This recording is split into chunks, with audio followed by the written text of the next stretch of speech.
안녕하세요. 인프라아빠입니다. 오늘은 카카오뷰 보드에 네이버 블로그 포스팅 링크를 넣는 경우 저작권 침해에 해당되는가라는 문제와 카카오뷰를 통해서 네이버 블로그로 유입되면 저품질의 원인이 되고 체류 시간이 짧아지는가라는 두 가지 문제를 이야기해 보겠습니다.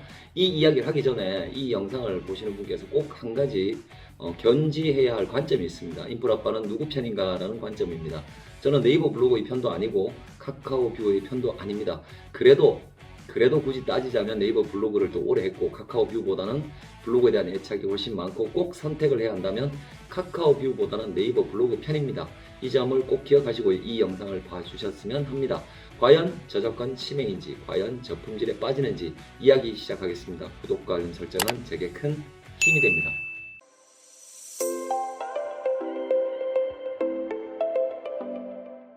첫째, 저작권 문제입니다. 이데일리의 기사입니다. 날짜는 2020년 1월 21일입니다. 이 기사의 제목은 SNS에 링크 공유했다고 저작권 침해입니다. 부제목을 보면 네이버 나우 공식 영상 링크를 트위터에서 공유했는데 네이버가 이를 두고 저작권 침해 신고를 했다는 이야기입니다. 어떻게 되었을까요? 네이버가 자신들의 명백한 과실임을 인정하고 계정 복구를 위해 노력을 하겠다는 사과와 함께 해프닝은 일단락되었습니다. 기사 아래쪽으로 내려가서 좀 더 자세한 내용을 살펴보겠습니다. 링크 공유는 무조건 저작권 위배? 결론부터 말하자면 그렇지 않다라고 기사에 나와 있습니다. 좀 더 내려가 보겠습니다. 문화체육관광부와 한국저작권위원회는 URL만 게시하는 단순 링크와 저작물의 이름과 간략한 정보만 기재하고 바로 연결시키는 직접 링크는 저작권 침해가 아니다라고 밝히고 있습니다.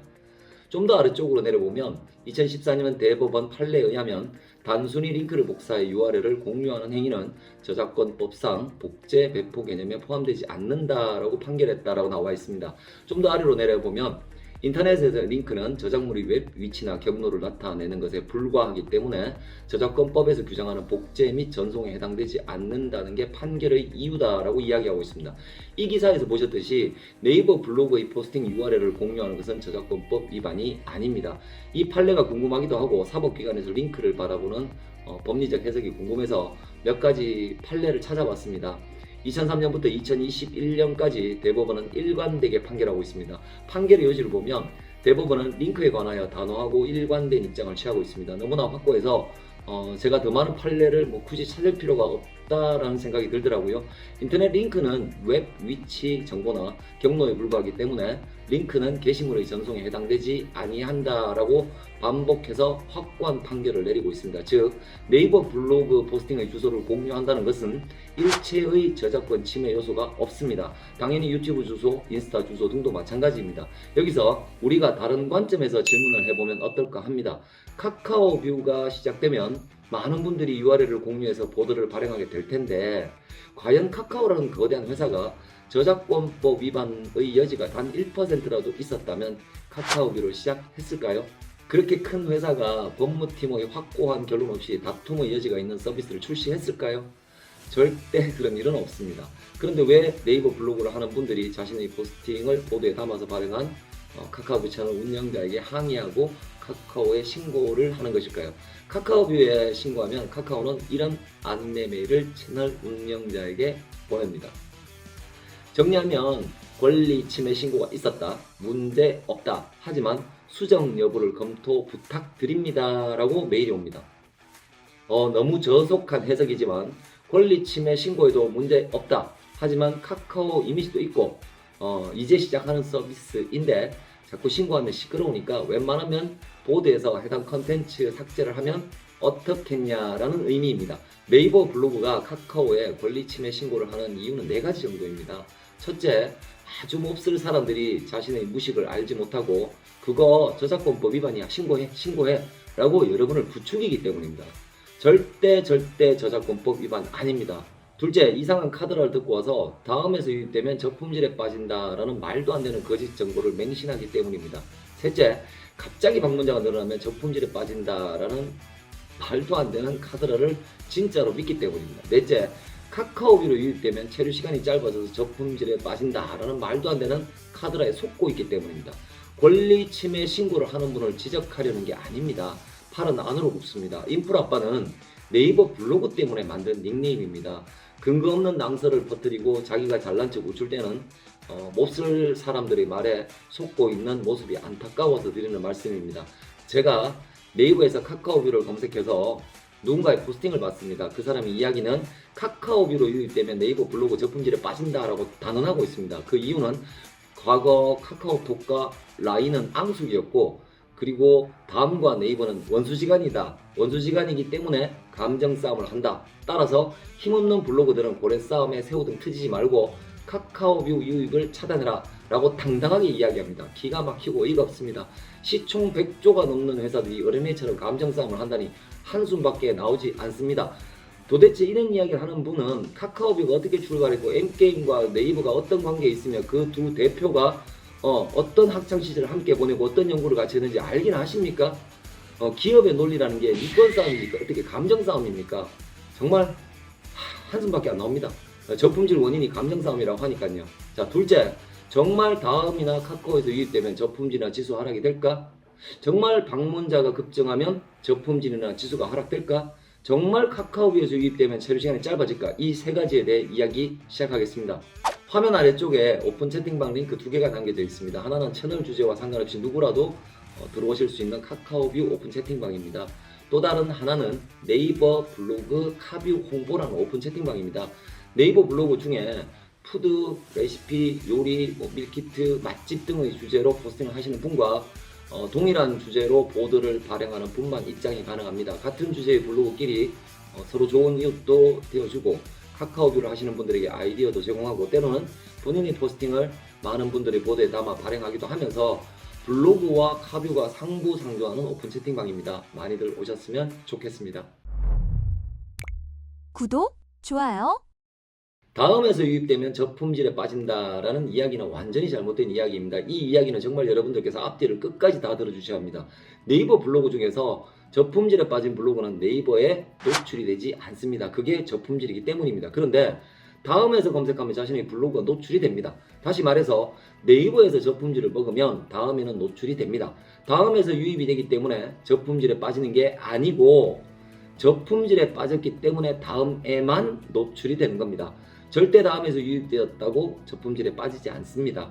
왜 이런 말도 안 되는 카드라 통신이 생겼냐면 자신이 저품질에 빠진 후에 네이버에서는 유입이 안 되고 다음에서만 유입되는 통계를 본 다음에 아하, 다음에서 유입이 되어서 내가 저품질에 빠졌구나 라고 거꾸로 생각하고 여기저기에 다음에서 유입되면 저품질에 빠진다라는 말을 퍼뜨리고 다니고 그것의 진위 여부를 확인하지도 않은 채 또 여기저기 퍼다 나르는 사람들 때문에 이런 일이 벌어지는 겁니다.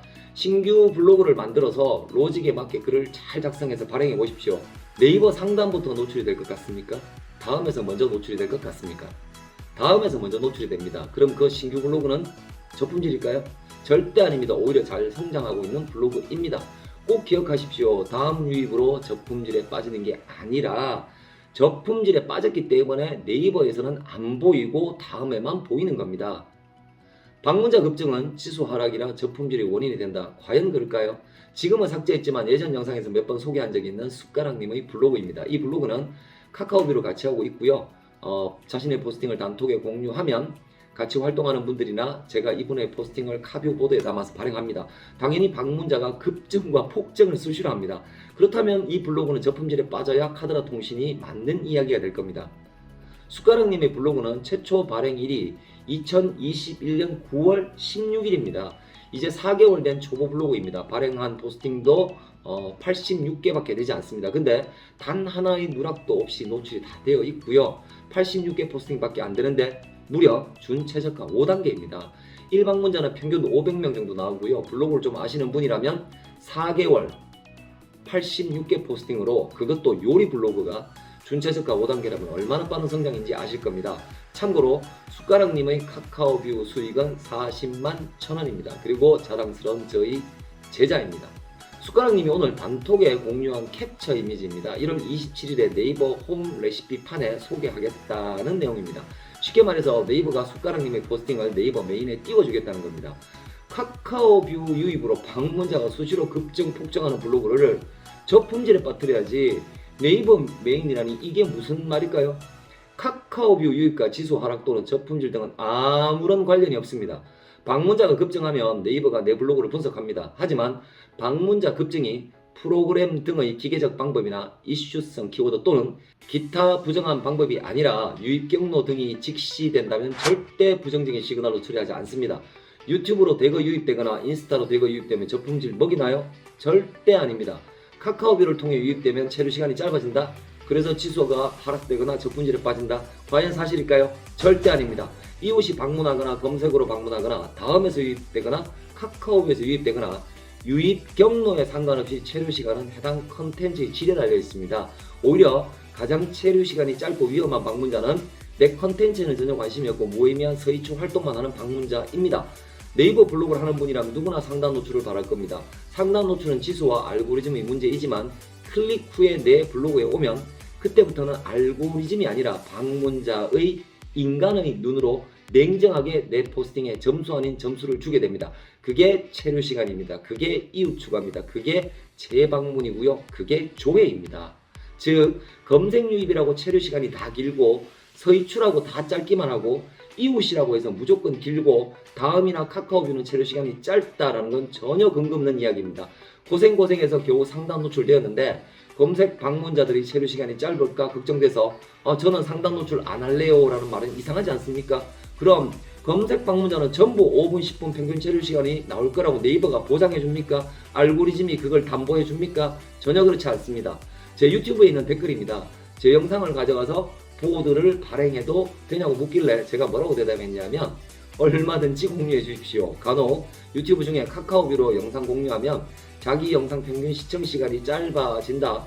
관심 없는 사람들이 보기 때문에 채널에 악영향을 준다라고 하는데 자기 컨텐츠에 얼마나 자신이 없으면 그런 이야기를 하는지 라고 대답했습니다. 카카오뷰를 전혀 이해 못하는 사람이 저런 이야기를 하는 겁니다. 카카오뷰는 보드 제목과 보드 설명 그리고 컨텐츠 타이틀을 동시에 보여줍니다. 이런 3중 필터를 통과해야 클릭이 일어납니다. 클릭률도 얼마나 낮은지 아십니까? 관심 없는 사람에게 무작위로 뿌려진다는 건 정말 카카오뷰를 모르는 억지 중에 억지입니다. 오늘 내용 빠르게 정리하겠습니다. 저작권 침해 여지는 단 1도 없다. 다음이나 카카오뷰 유입과 저품질 지수 하락은 정말 말도 안 되는 카드라일 뿐이다. 체류 시간은 유입 경로에 의해 좌우되는 것이 아니라 내 콘텐츠의 질이 결정짓게 된다. 시청해 주셔서 감사합니다. 오늘도 좋은 하루 되십시오.